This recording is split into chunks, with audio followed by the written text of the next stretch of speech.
High, আমি Affan from করিমের তরফ থেকে আজকে আমরা দেখাতে চলেছি রাইজার কিছু ডিজাইন বা আপনি আপনার বাথরুম ওয়াল বা আপনি আপনার ডাইনিং রুমে হাইলাইট করবেন সেমন কিছু ডিজাইন।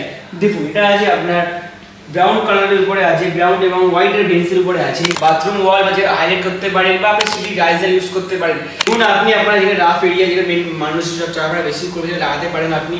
এগুলো ডার্ক কালার হওয়ার কারণে আপনার কোনো রকম ময়লা পড়ে থাকলে বুঝতে পারবেন না আপনি, বা আপনি আমার দোকানে ইউজ করতে পারেন। এটা এই টাইলসগুলো আপনার পার বুকে 2 পিস করে থাকবে, 4 সাইজ আছে। এগুলো আপনার 16 জায়গা কভারিং করবে এবং এটা ওটা জিবিটি পরিমাণ প্রিমিয়াম কোয়ালিটি মাল আছে। এটা আপনি মাত্র 530 টাকা পার বক্সে আমাদের অ্যাভেলেবেল স্টক পেয়ে যাবে। এই মালটা মাত্র 530 টাকা অ্যাভেলেবেল স্টক পেয়ে যাবে। এই ধরনের নিত্য নতুন ডিজাইন বা নিত্য নতুন প্রোডাক্ট দেখতে আজই ফলো করুন কোয়ালিটি মেনটেন্স পেজকে।